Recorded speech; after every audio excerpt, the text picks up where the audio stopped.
എടാ എന്താടാ ബാഗ് തൂക്കി ഒന്നുമില്ലേ? എന്താടാ നാടോടാൻ പോണാ ബാഗ് തൂക്കിക്കൊണ്ട്? പിന്നെന്താ, പെരുന്നാളല്ലേ, എന്തെങ്കിലുമൊക്കെ പരിപാടി വേണ്ടേ? അത് ഞാൻ ആലോചിക്കാനായിട്ട് വന്നു. ഒരു പരിപാടിയും വേണ്ട. കുടുംബത്തിൽ നിന്ന് പറഞ്ഞിട്ടുണ്ടല്ലോ പെരുന്നാളാണ്, ഒരാഴ്ചത്തേക്ക് ഈ നാട്ടിലേ വേണ്ട. എന്നിട്ട് അങ്ങളുടെ വീട്ടിൽ പോകാൻ പറഞ്ഞിട്ടുണ്ടല്ലോ മമ്മി. അവരങ്ങനെ പലതും പറയും, ഏതാ? നമ്മളതൊന്നും മൈൻഡ് ചെയ്യേണ്ട കാര്യമില്ല. എടാ നീ പോണാ നല്ലത്. നീ പോയാ അവിടെ വർഷത്തിൽ ആ കൂടി അടിച്ചു പൊളിക്കാൻ കിട്ടുന്ന ഒരു പെരുന്നാളാണ്. ഈ അടിച്ചു പൊളിച്ചോണ്ട് തന്നെ പറഞ്ഞത്.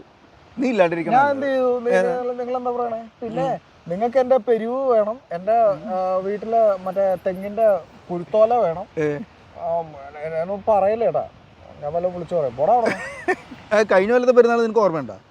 എന്തൊക്കെ കാണിച്ചതെന്ന്, എന്തൊക്കെ വിവരക്കേടെ കാണിച്ചു കൂട്ടുന്ന വല്ല ബോധമുണ്ട് എനിക്ക്? കഴിഞ്ഞ കൊല്ലത്തെ പെരുന്നാളിന് നമ്മൾ ഡ്രസ് കോഡ് ഇറക്കില്ലേ, മുണ്ടും കറുത്ത ഷർട്ടും. അതെ, ഇപ്രാവശ്യം നമുക്ക് മുണ്ടും ജുബയും ആക്കണം. നീ കഴിഞ്ഞ കൊല്ലം മുണ്ടെടുത്ത് ഡ്രസ് കോഡൊക്കെ പക്കായിരുന്നു. പള്ളിയിലേക്ക് പോയപ്പോൾ വെള്ള മുണ്ടും കറുത്ത ഉടുപ്പും. ആ പള്ളിപ്പെരുന്നാളിൽ കഴിഞ്ഞ് എല്ലാ കലാശക്കൊട്ട കഴിഞ്ഞ് കഴിഞ്ഞപ്പോൾ നിന്റെ കയ്യിൽ മുണ്ട് അവിടെ ഇരുന്നു. നീ വീട്ടിലെങ്ങനെ പോയത്? അത് നിങ്ങളൊക്കെ കൊണ്ടുവിട്ടതല്ലേ ചെയ്തത്? അല്ല, എങ്ങനെ പോയത്? മുണ്ടിന് പകരം എന്ത് സാധനം എടുത്തു കൊടുത്തത്? ഒന്ന് പോയിക്കേടാ.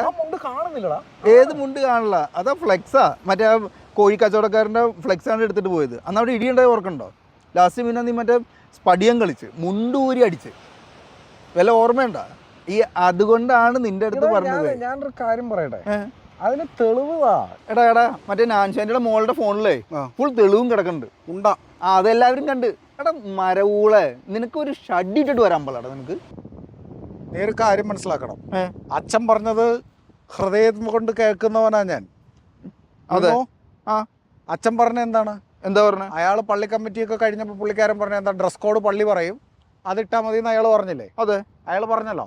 ഉറപ്പല്ലേ? അതെ, അതിന്റെ തെളിവ് നമ്മുടെ കയ്യിലുണ്ടല്ലോ. ഡ്രസ് കോഡ് പിന്നെ പറഞ്ഞല്ലോ, മുണ്ടും ഷർട്ടും ഇട്ടാ മതി. ഷഡ്ഡി ഇടുന്ന കാര്യം അയാൾ എവിടെ പറഞ്ഞടാ? നീ കഴിഞ്ഞ ഞായറാഴ്ച പള്ളിയിൽ വന്നില്ലല്ലോ? ഇല്ലടാ, കഴിഞ്ഞ ഞായറാഴ്ച തിരക്കായിരുന്നു. കമ്മിറ്റി ഉണ്ടായി. കമ്മിറ്റിയിൽ നല്ല നല്ല തീരുമാനങ്ങൾ കുറെ എടുത്തിട്ടോ. നല്ല ചെലവിന്റെ പരിപാടികളായിരിക്കും അയാൾ പറഞ്ഞിട്ട്. കേക്കട, നല്ല തീരുമാനങ്ങൾ എടുത്തു. അപ്പൊ അതിന്റെ കൂടെ പറഞ്ഞ് തോരണങ്ങളൊക്കെ വാങ്ങിക്കണതിന്റെ കൂട്ടത്തിൽ 2 വള്ളിക്കളസം എക്സ്ട്രാ വാങ്ങിച്ചോളം പറഞ്ഞു. ഒരു കാര്യം ഞാൻ പറഞ്ഞേക്കാം, പള്ളിയുടെ പൈസ എടുത്തിട്ട് അയാൾക്ക് കളസം വാങ്ങാൻ ഞാൻ സമ്മതിക്കൂലട്ടാ. അച്ഛനിടാന്നല്ല, അച്ഛൻ പറഞ്ഞത് പൈസ പോയാലും കുഴപ്പമില്ല, പള്ളിക്ക് മാനോ വലുതെന്ന് പറഞ്ഞു. അത് നിന്നെ ഉദ്ദേശിച്ച് പറഞ്ഞാ?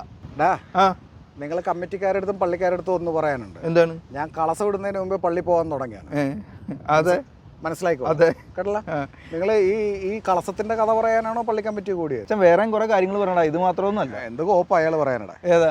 ഇല്ലടാ, കുറെ നല്ല നല്ല കാര്യങ്ങളാണ് പറഞ്ഞത്. ഈ നമ്മുടെ പള്ളി പെരുന്നാൾ എന്ന് പറഞ്ഞു കഴിഞ്ഞാൽ പല ഭാഗത്തുനിന്ന് ആൾക്കാർ വരണല്ലോ. അതിനല്ല നമ്മൾ പെരുന്നാൾ. അതെ, നേർസദ്യയൊക്കെ ഉണ്ട്. അപ്പൊ ഈ പല പല ടൈപ്പ് ആൾക്കാർ വന്നിട്ടേ എന്തെങ്കിലും പ്രശ്നങ്ങൾ ഉണ്ടാക്കിയാൽ നിങ്ങൾ ദയവ് ചെയ്ത് മക്കളെ ഇടപെടരുത്, പ്രശ്നങ്ങളിൽ പോരെന്ന് പ്രത്യേകം എടുത്തു പറഞ്ഞു. മനസ്സിലായ? കാരണം എന്താ വെച്ചാൽ നമ്മൾ ഒരു ഭക്തിസാന്ദ്രമായിട്ട് പോകുന്ന സ്ഥലം, പിന്നെ നമ്മളെല്ലാവരും ബൈബിൾ ഫോളോ ചെയ്ത് പോകണം എന്ന് പ്രത്യേകം തന്നെ അച്ഛനെടുത്ത് പറഞ്ഞു. കാരണം അതിലൊരു ബൈബിൾ വചനം അച്ഛൻ പറയുകയും ചെയ്തു, നിങ്ങളുടെ ഒരു കവളത്തെ മനസ്സിലായി മറുകരണം കാണിച്ചു കൊടുക്കണം ഈശോ അങ്ങനെയൊക്കെ പറഞ്ഞിട്ടുണ്ട്. അപ്പൊ നിങ്ങൾ അത് ഫോളോ ചെയ്യാനാണ് അച്ഛൻ പറഞ്ഞത്. അപ്പൊ നമ്മളെല്ലാവരും നല്ല കാര്യം. കാരണം വെച്ചാൽ നമ്മൾ എന്തിനാ വെറുതെ പ്രശ്നങ്ങളിൽ പോണേ? ബൈബിൾ ഫോളോ ചെയ്യുന്ന കാര്യമല്ലേ? അതെ, ഞാനും ബൈബിളൊക്കെ കുറച്ച് പഠിച്ചിട്ടുള്ളതാണ്. അത് നീ കുറച്ച് ഫോളോ ചെയ്യണോടാ. എടാ ഞാനൊരു കാര്യം പറയട്ടെ, ഞാൻ പഠിച്ച ബൈബിളിനകത്ത് ഈ അപ്പുറത്തും ഇപ്പുറത്തും അടിക്കാൻ പറഞ്ഞത് ഞാനും വായിച്ചിട്ടുണ്ട്. അതെ, പക്ഷെ അയാൾ വായിക്കാത്തൊരു കാര്യം എന്റെ ബൈബിളിലുണ്ട്. അതെങ്ങനെയാ? അത് അച്ഛന്മാര് പറയുമല്ലോ. കർത്താവിനാണെങ്കിൽ ഇത് മനസ്സിന് പിടിക്കാണ്ട് വന്നപ്പോഴത്തേക്ക് ചാട്ടവാറും കൊണ്ട് പള്ളി കയറി അച്ഛനെ അടക്കം തല്ലിയ കഥ ബൈബിളിലുണ്ട്. ഞാൻ അത് ഫോളോ ചെയ്യുന്നയാളാന്ന് അച്ഛൻ്റെ അടുത്ത് പറഞ്ഞത്. നീയൊക്കെ കർത്താവിന് ഒറ്റ യൂതയെക്കാട്ടിയും വൃത്തികെട്ടവന്മാരാടാ.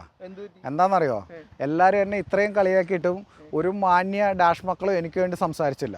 എന്ത് പറയാനാ? നിന്റെയൊക്കെ കണ്ണ് വെട്ടിക്കുന്ന പരിപാടി എനിക്കറിയാം. അച്ഛൻ്റെ കണ്ണ് ഞാൻ പുല്ലുപോലെ വെട്ടിക്കും. നിനക്കറിയോ? ചാത്ത സേവ ഉണ്ടയൊന്നുമല്ല. കാര്യം സംസാരിക്കാൻ ചെന്നാൽ മതി. അച്ഛൻ മൊബൈലിൽ തോണ്ടിക്കൊണ്ടിരിക്കുകയല്ലേ ഉള്ളൂ.